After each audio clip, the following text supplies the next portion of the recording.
Quédate y escucha. Relatos nocturnos para no dormir. Estás en La Vaca en el Tejado, yo soy Bonnie. Y yo soy Capi, empezamos. El sacerdote fantasma. Esta primera historia nos la trajo nuestro amigo José. Veréis, amigos, José es un apasionado de la naturaleza y un gran amante de su perro. Suele ir muy a menudo los fines de semana a pasar unos cuantos días con su perro a su pueblo, concretamente al pueblo de su padre. Es un pueblo muy pequeñito, cercano a una de las sierras que se encuentra en La Rioja. Y ese pueblo tan pequeñito tiene muy poquitos habitantes. Veréis, en ese pueblo hay una iglesia que está cerrada al público y que tan solo se suele abrir para festividades y grandes eventos. Hasta que un día ocurrió algo inquietante. Nuestro amigo José tenía una buena costumbre, y es que al caer el sol le gustaba salir a pasear a su bonito pastor alemán. Como os digo, es un perro enorme con un pelaje precioso. Y después de dar una vuelta por todo el pueblo, solía sentarse en una gran roca que está justo enfrente de la iglesia, a un lateral concretamente. Según nos contó, a unos 200 metros. Se ve la iglesia a lo lejos, pero se ve muy bien. Ya había oscurecido y, como siempre, estaba su perro Pastor corriendo de aquí para allá, jugando, y él respirando el aire profundo y viendo las estrellas. Hasta que de repente el perro vino hacia él como sollozando. José pensó, qué raro. ¿Le habrá picado algo? Extraño. Y de repente se fijó en la iglesia, más concretamente en la sacristía. Se sintió observado, pero lo que más le llamó la atención es que en esa iglesia, que estaba cerrada, por donde había pasado unos minutos antes, había una luz parpadeante, encendiéndose y apagándose, encendiéndose y apagándose. Y ese sentimiento de te están observando, ese sentimiento que casi todos hemos tenido en alguna ocasión, pero muy intenso. Así que siguiendo al instinto que tenía en su interior y a lo que estaba viendo en el animal, decidió volver para casa.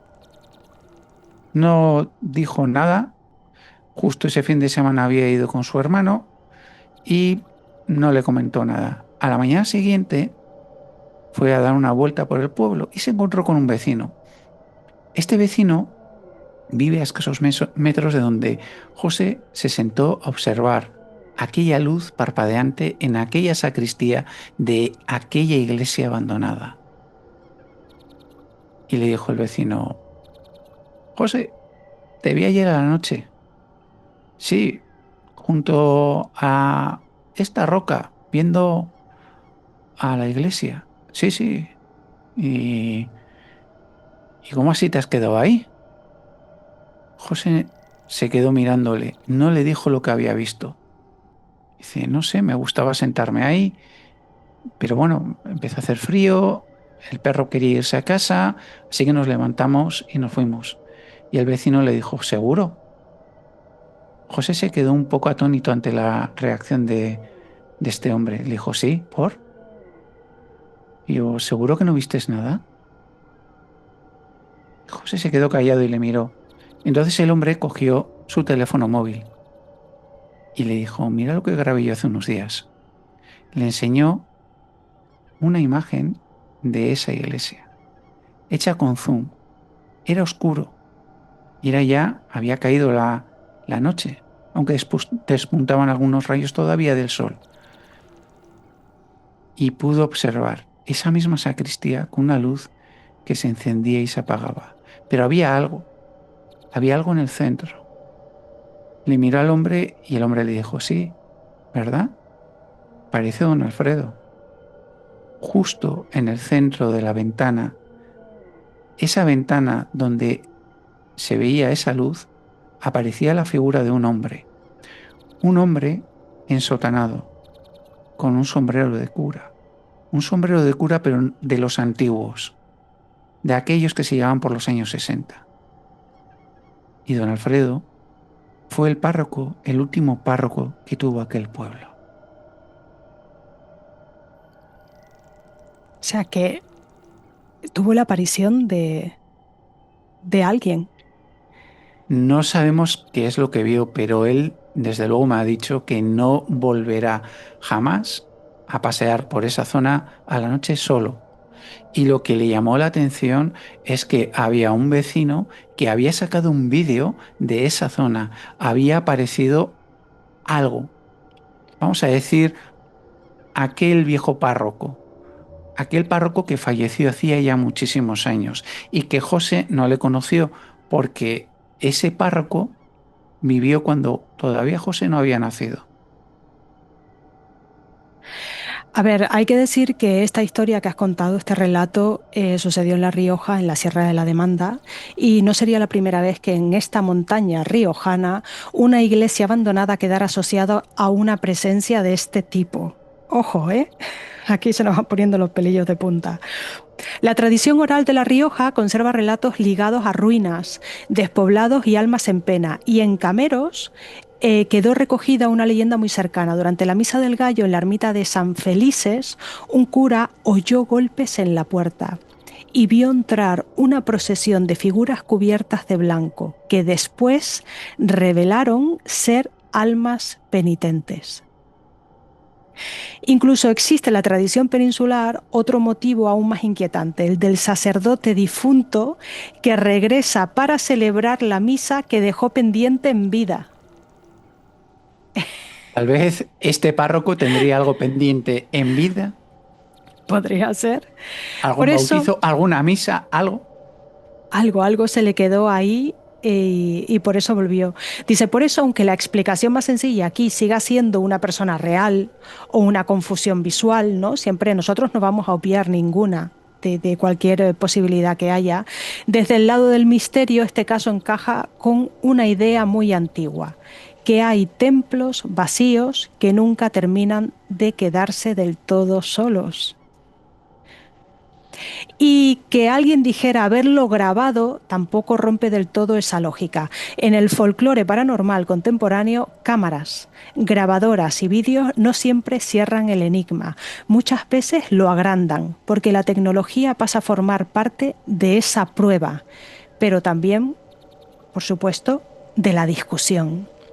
Ahí está precisamente la fuerza de este relato. No sabemos si alguien vio a un hombre, a un recuerdo o a algo que seguía ocupando un sitio mucho después de haber desaparecido. Un sitio que no le correspondía por otro lado. Lo cierto es que José a mí me ha dicho que no se atreve ya a ir a ese pueblo. No me extraña. El demonio de la parálisis del sueño. Bueno, pues vamos a seguir con otro relato. Seguimos en este mundo que parece de lo paranormal. En este caso es una amiga, se llama Marta, que vive con su marido y está en Barcelona. Vale. Ella vive con... A ver, ellos me contaron a mí lo difícil que era encontrar un piso en Barcelona. Está la cosa carísima, era imposible y de repente de esto hablando en un bar, pues lo típico, ¿no? Donde menos te esperas que puedas encontrar un piso, de repente dijeron, oye, pues mira, pues el del bar le dijo, pues esta persona aquí, pues te puede alquilar el piso, tal, tal, y se lo dejaba súper económico. Entonces, bueno, este fue David que estaba en el bar y se lo comentó a Marta. Y Marta pues tenía muchas dudas. Dice, oye, pues a ver cómo es esto, a ver si nos vas a engañar o algo. La cosa es que fueron y era un piso que estaba súper bien, además en el centro de Barcelona, y se lo dejaron a muy buen precio. Entonces decidieron quedarse de alquiler en ese piso y ellos pues súper contentos. Nada, se llevaron todas las cosas, estaban súper apurados, además es que a David le habían cambiado de trabajo, bueno, se complicó un poquillo la cosa, pero bueno, todo súper bien. Dice que las 2 primeras semanas, Marta, sobre todo, David dice, tú ya sabes cómo es Marta, que se pone súper nerviosa con todo, Marta se ponía nerviosa porque decía que habían demasiados sonidos, cosas que, pues eso, cuando estás en una casa nueva, ¿qué vas a sospechar? Lo primero que dices es, son sonidos nuevos, tienes que habituarte, cualquier cosa te parece rara, te extraña. Pues la cosa es que Marta le comentaba que ella pues pasaba miedo en la casa, bueno, había muchos sonidos y tal, y David le decía, a ver, esto es lo de siempre, una casa nueva, sonidos nuevos y hay que habituarse. Vale, pasan las 2 primeras semanas. ¿Qué pasa? Una noche, nada, estaban durmiendo y de repente Marta dice, es que me entra un miedo contarlo. Marta dice, nada, que estaba durmiendo y ella, no sabe por qué, se despierta y empieza a tener una sensación un poquito como de ahogo, como de presión al pecho. Pero al mismo tiempo, su marido que estaba al lado dice que empezó, o sea, él estaba dormido, pero que empezó como con un sueño súper inquieto, como cuando uno empieza a tener pesadillas. Entonces ella no sabía qué le pasaba, que notaba como esa presión así en el pecho, ahogo, y también al mismo tiempo lo estaba pasando mal porque su marido David estaba súper inquieto y empezaba a tener pesadillas y empezaba a murmurar y hablar, y el problema es que no podía moverse. Ella quería poder atender al marido para despertarlo porque estaba sufriendo una pesadilla y ella no podía moverse, se quedaba totalmente inmóvil. Eso fue lo que le pasó esa noche, hasta que de repente consiguió moverse y ya está. Y el marido, en el momento que ella como que se le quitó toda esa tensión que tenía y pudo empezar a moverse, el marido y también se le pasó la pesadilla y no sabe lo que le pasó. Se lo comentó al marido al día siguiente. Y el marido, pues como es David, pues siempre él es todo, ¿pero qué me estás contando? Pero nada, que estarías nerviosa o que estuviste en una pesadilla y no eras consciente, estabas en este sueño, ¿no? En este duerme vela, que no sabes si estás soñando, tal, le quitó importancia. La cosa es que siguen pasando las noches y la situación se pone cada vez peor. ¿Qué pasa?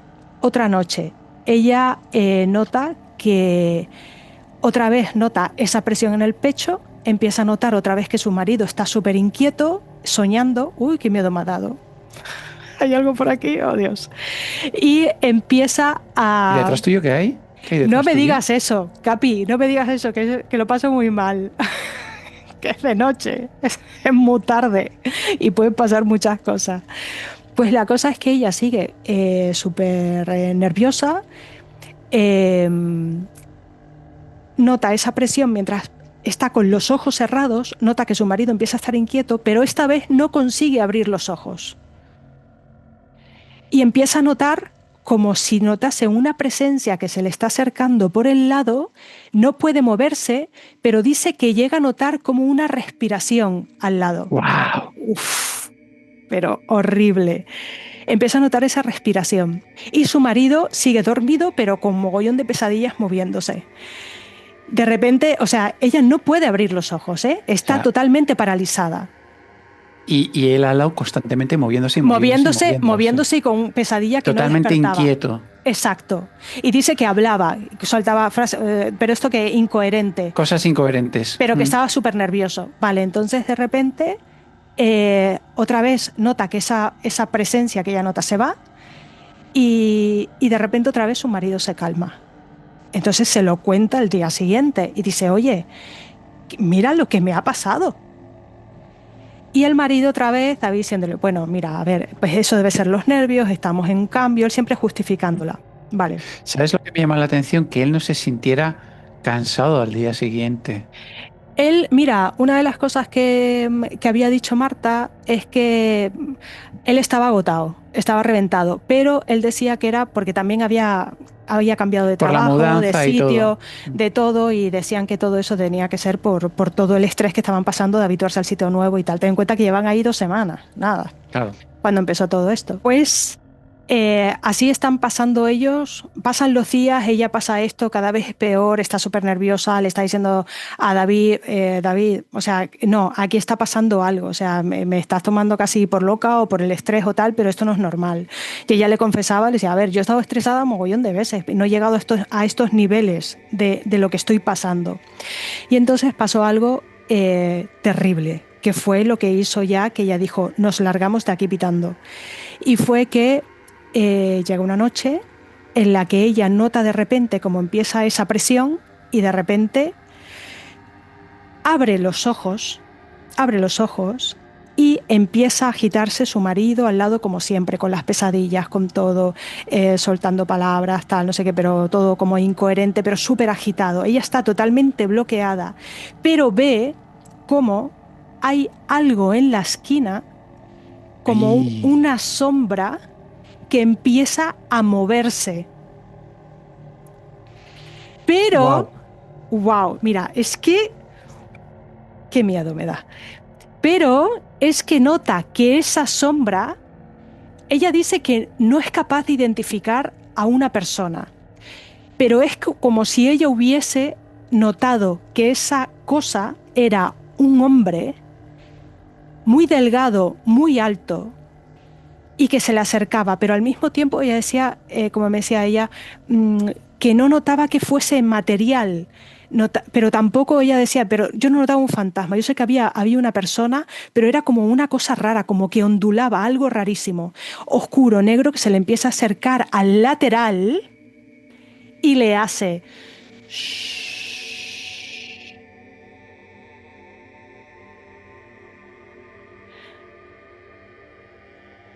Ella dice que no sabe cómo infartó, porque eso es para infartar.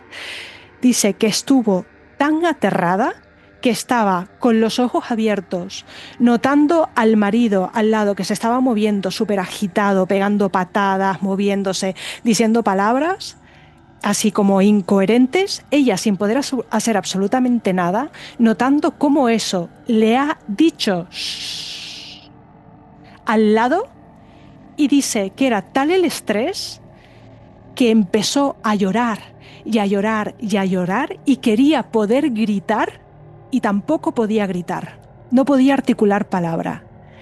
Y de repente nota cómo esa presencia se va, pero que se va, que sale por la puerta. Y entonces de repente se le quita la tensión, ella dice que termina con un chillido y el marido frena. Normal? Y ya puede moverse normal. Ella dice que como que tenía la tensión, en el momento que perdió esa tensión, como tenía tantas ganas de chillar, lo primero que hizo fue chillar súper fuerte. El marido dice que se le quitó la tensión y el marido se despierta y le dice, ¿qué pasa? ¿Y no le cogió de los pelos y lo sacó de casa y dijo, nos vamos de aquí, Gary? Pues más o menos. Ella dice que estaba, bueno, David había comentado que estaba súper nerviosa, que en ese momento él dijo que, a ver, algo le estaba pasando, o pues él como siempre, él dice que él no sabe si era paranormal o no. Él simplemente dice que ella lo estaba pasando súper mal, que posiblemente él siempre ha dicho que eso es un proceso de estrés o lo que fuese, porque no quería creerse lo que su mujer le estaba contando. Y ella le ha dicho que no era estrés, o sea, yo sé lo que he visto. Ella pasó tanto terror que pasó ahí un ataque de pánico, no podía respirar, no tal. Dice que terminó esto llamando a los médicos, llamando a un médico para ver si podía venir a casa, y acabó con un ataque de pánico. Cuando llegó al parecer el médico tal, había un ataque de pánico tal, pero ella dijo que se quería largar de esa casa. De hecho se fueron, llevaban solamente 2 semanas y se fueron a casa de la madre de Marta. Y estuvieron allí y dice que solamente iban por la mañana y acompañados a retirar las cosas de la casa para llevárselo de nuevo. Pero que se lo comentaron a un amigo del trabajo de David. ¿Sí? Y el amigo del trabajo dijo que por ese precio él se quedaba con la casa. Entonces le hicieron como el favor y el dueño de la casa pues se lo agradeció porque si no tenía que colocarla de nuevo y tal. La cosa es que se la queda un amigo de David. Pues a las 2 semanas... ese amigo de David se largó del piso. Claro. Impresionante. Sí, eso te iba a decir. Pues igual el dueño de la casa no era tan majo. Exacto. Estaba intentando pues el hombre sobrevivir, pero nunca se supo nada. Yo le pregunté que si habían indagado más. Ella siempre me dijo que ella no quería saber absolutamente nada de eso, ni quería indagar, ni nada. y que David dijo que le había preguntado a los vecinos y tal, y dice que es que no paraban de entrar y salir, pero que ellos sepan que nunca pasó nada malo realmente, ¿no? Que siempre uno lo asocia a que ha pasado algo malo Sí, o tal. sí, Dicen sí. que no, que aquello o sea, perteneció a una familia durante muchísimos años y ya. Pues lo inquietante de esta Uf, historia es que no suena a un caso aislado, ¿eh? Sino que hay un patrón que se repite desde hace siglos. Despertarse sin poder moverse, sentir un peso en el pecho, notar una presencia en la habitación y escuchar algo demasiado cerca del oído. qué miedo eso, ¿eh? Sí, sí, sí, sí. Hoy la explicación más conocida para esto es la parálisis del sueño, un estado intermedio entre el sueño REM y el despertar que puede venir acompañado de una sensación de intruso, presión en el pecho e incluso alucinaciones auditivas o visuales muy realistas. Pero en el lado del misterio, esta experiencia casi nunca se vivió solo como un fallo del cerebro. En distintas culturas se interpretó como una presencia nocturna. En el lado hispano se relaciona con la idea de se me subió el muerto. Y en Cataluña existe la figura de la pesanta, una presencia que entra de noche, oprime el pecho y altera la respiración al durmiente. Y ahí está la fuerza de lo que le pasó a Marta. Quizás fuera un episodio de una alteración del sueño, Ujú. o quizás esa figura aprovechaba justo el silencio para hacerse notar mejor. Porque a veces lo peor no es poder moverse, sino sentir que algo ya estaba en la habitación antes de que tú te despertaras. La nube oscura en el dormitorio. Y ahora me gustaría contaros otra historia. Esta historia me la contó María. Veréis, María es una mujer bastante mayor. María llevaba muchísimos años, prácticamente toda la vida casada, y su marido, Antonio, se puso muy malito. Lo ingresaron en el hospital y le dijeron a María que, bueno, seguramente saldría de esta. Así que al día siguiente María se encontraba muy cansada. Como os decimos, es una persona muy anciana, cercana a los 90 años. ¿Qué es lo que ocurrió? Que como estaba ella pensando que su marido se iba a recuperar, que Antonio iba a salir bien, pues María decidió subir a verle. Pero los planes de la parca fueron otros. Ese día, Antonio se empezó a encontrar mal. Y Antonio le pidió a las enfermeras que por favor avisaran a su mujer, porque muy probablemente él sentía que se iba a morir, muy probablemente moriría. Así que las enfermeras llamaron a María. María cogió el teléfono y subió lo más a prisa que pudo al hospital, pero para cuando llegó ya era tarde. Antonio había fallecido. Vaya, por Dios. Sí, pero la cosa no queda ahí. Un drama más. La cosa es que días después de morir Antonio, ella se encontraba durmiendo en la cama y se despertó muy alterada. Se sintió extraña y de repente se dio cuenta.